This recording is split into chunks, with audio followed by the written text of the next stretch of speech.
amalan yang biasa dilakukan. Jangankan bapak amalan sunat ibu ya, sembahyang 5 waktu ini saja yang bapak istiqomahkan, sudah ada perubahan pada jiwa kita. 5 waktu ini coba. Apalagi bapak bisa hadir sebelum azan datang. Coba tes, duduk, baca-baca Quran, zikir-zikir 5 waktu ini, dudukkan ini. Luar biasa. Itulah paham yang dibaca oleh imam tadi. Maknanya itu istiqamah. Wala takunu kallati naqadat ghaslaha min ba'di quwwatin ankatha.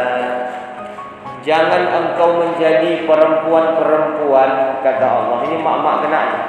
Jangan kamu jadi perempuan-perempuan yang menguraikan kembali benang yang telah dia rajut. Saya ulang. Ini sindiran Allah. Jangan kamu jadi perempuan-perempuan yang menguraikan benang yang telah dia rajut dengan kuat. Udah ibu simpul, sudah kita simpul pak benang tu dengan kuatnya sehingga menjadi kain. Tiba-tiba kita uraikan itu. Jangan. Apa pahamnya itu? Ibadah bapak ibu yang sudah duduk, walaupun tak banyak, misalnya baca kulhu 3 balik, udah duduk amalan kulhu, atau berzikir Bismillahilladzi la yadurru ma'asmihi syai'un. Itu kan pendek. Tapi kalau duduk itu sudah menjadi zikir kita, jangan engkau uraikan zikir amalan yang sudah kuat simpulannya tadi, walaupun dengan sebut apa saja. Maka akan bedalah natijah zikir itu dengan orang yang mengamalkannya yang tidak istiqomah. Maka Umar radhiyallahu anhu ketika ditawarkan dia minum racun,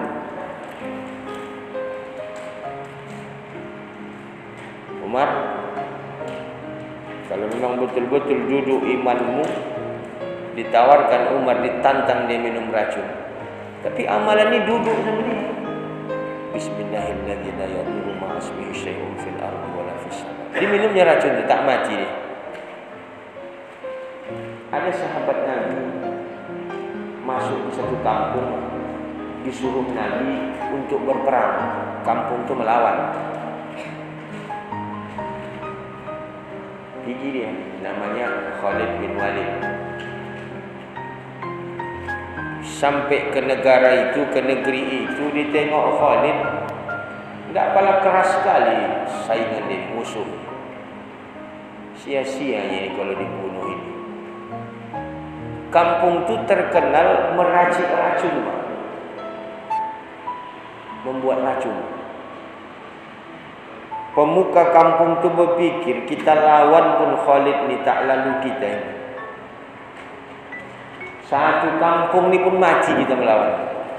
Kerana Khalid ni tak pernah kalah perang. Maka datanglah ide tipu muslihat dari seseorang. Kita kan ahli membuat racun. Kenapa? Kita tantang saja Khalid minum racun. Kalau dia mati, maka misinya tak jadi di kampung kita. Kalau dia hidup, maka kita tak perlu perang. Berarti dia bukan manusia biasa. Datanglah Khalid, tidak usah pada perang-perang kita. Jadi macam mana? Kalau perang pun nanti kelompokmu mati, kelompok kami mati. Apa yang dibuat? Kau kan tahu kampung kami ini terkenal. Terkenal dengan masalah apa? Kampung kami ini terkenal dengan pembuatan racun. Gini aja Khalid, kau kan hebat Tuhanmu. Pinta kau sama Tuhanmu supaya racun yang kami buat tidak berpengaruh sama kau. Kalau betul begitu, tidak usah kami perang. Satu kampung ni kami taubat masuk Islam. Ini Khalid berpikir, ya, ku perangi pun semuanya nanti banyak yang mati. Yalah, itu pun jadilah. maka diraciklah racun. Tapi duduk amalan Khalid tadi, amalannya itu juga Bismillahilladzi la yadurru ma'asmihi syai'un. Sama dengan amalan Umar. Diminumnya racun itu, ditunggu beberapa saat tak mati dia. Jadi kata Khalid, tidak usahlah para perang kita lah. Ya, racun kalian pun tak mampan sama kami. Ya Khalid, kalau gitu kami masuk Islam. Itu nih. Tapi jangan bapak membacanya, awas nanti. Apa ada bacanya? Abang aku tes dulu bang. Bismillahirrahmanirrahim. Jimsokkan. Di mananya bedanya itu?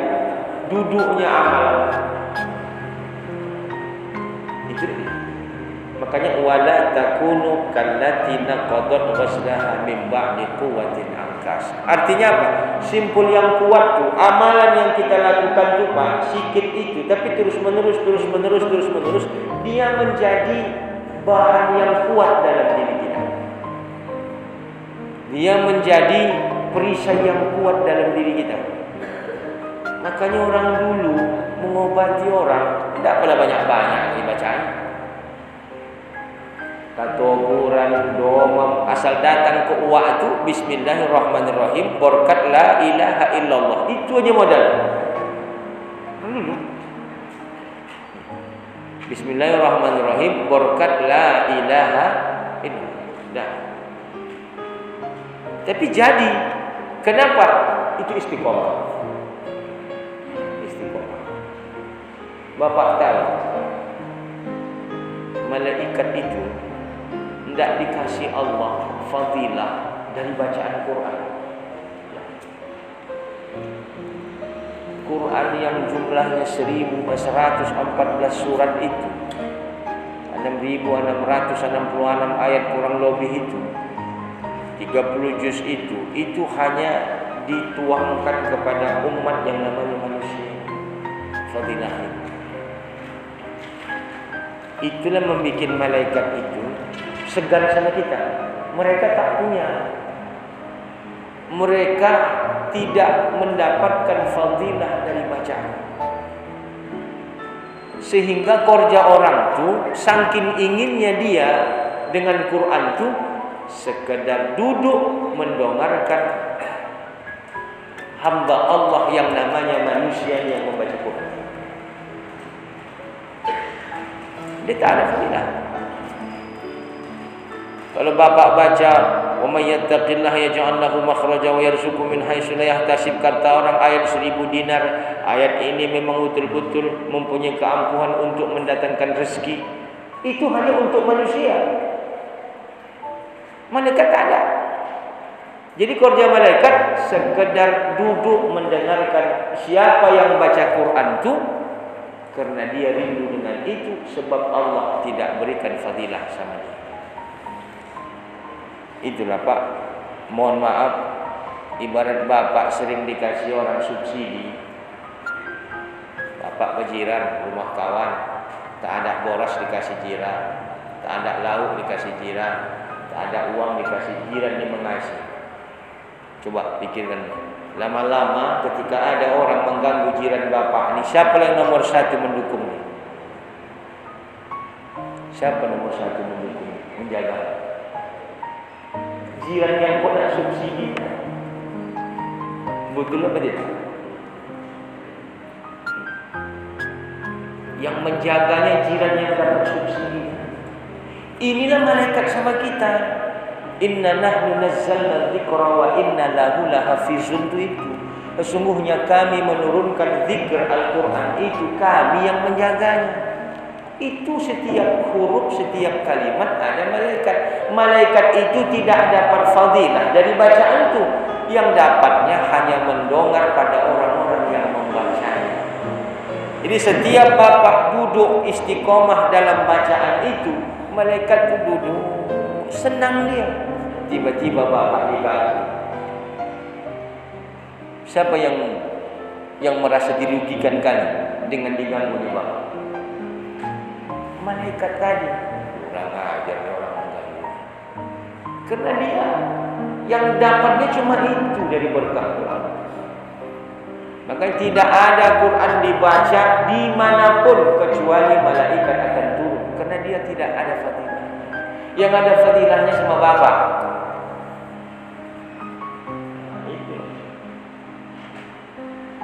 Maka ini pernah terjadi ketika seorang pendakwah berdakwah, dia dirampok oleh seorang perampok.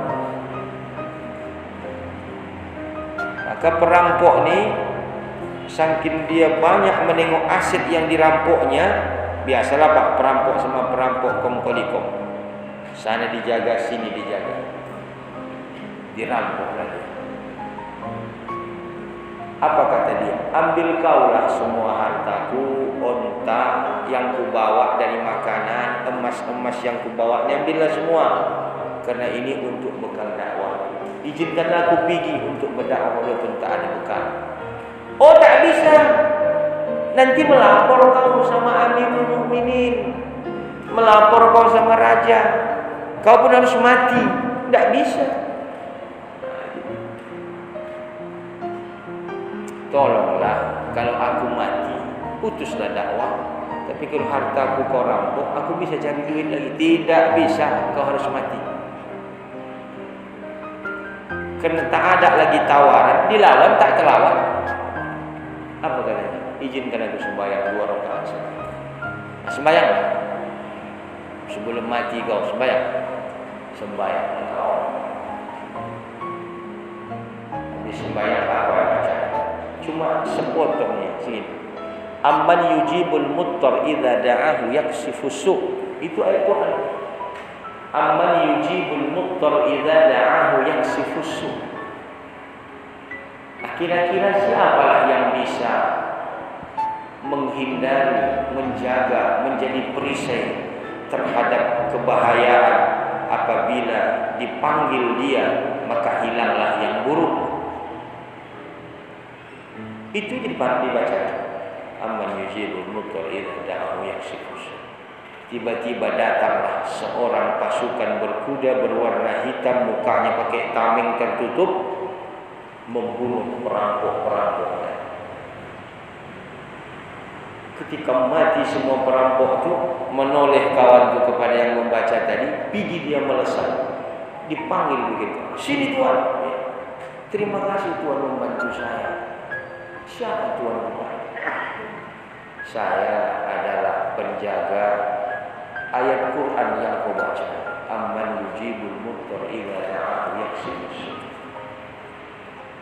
Itulah hafizul malaikat.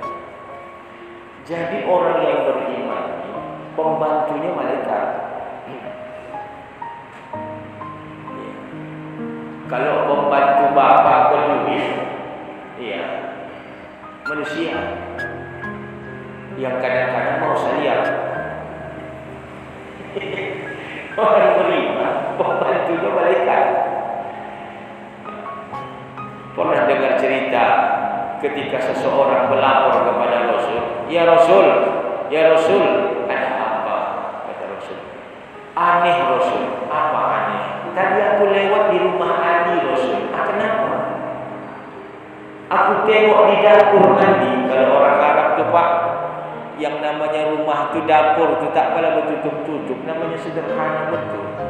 Masjid saja pula atapnya nipah, atapnya pula pelepah kurma. Kenapa? Aku tadi lewat di rumah Ali, ku tengok pukulan gandum bergerak sendiri Rasul. Menggiling sendiri, gandum tu tergiling sendiri, pindah sana, pindah sini Rasulullah. Soalnya Rasul, kenapa Rasul? Ali Rasul tak ada orangnya. Kata Rasul, tidakkah kau tahu bahwa orang-orang mukmin itu disediakan Allah pembantunya dari para malaikat? Itulah Pak istiqomah. Jangan Bapak terkejut mendengar ada wali bisa berjalan di atas air, ada wali hari ini ceramah di sini tiba-tiba dah sampai di sana. Cerita Wali Songo itu, ya, itu karomah. Yang kejadian di Jawa itu ada orang menganggap wali yang gila itu Di situ sembahyang Jumat dia bergitar. Tiba-tiba bercakap hati kawan ni, walia apa gila begini. Orang sembahyang Jumat bergitar-bergitar pula. Ketika dia hendak berangkat ke masjid, tiba-tiba sampai dia di masjid, ditengoknya kawan tu duduk di masjid beramal. Inilah Pak, itu namanya walimah hidup. Itu pembantunya para malaikat. Bukan karena hebat dia, tidak, gara-gara wirid yang dia punya. Wirid yang dia punya. Bapak pun jangan anggap remeh. Yasin yang Bapak baca itu coba istiqomah. Istiqomah kan Bapak Yasin. Yasin yang Bapak baca istiqomah. Misalnya 1 hari 3 kali, coba istiqomah. Pasti ada kelebihan. Itulah namanya tsumastaqomu. Cuma inilah yang diolah setan tu. Macam mana supaya jangan duduk amal tu pada kita, ada sajalah hal dibuat.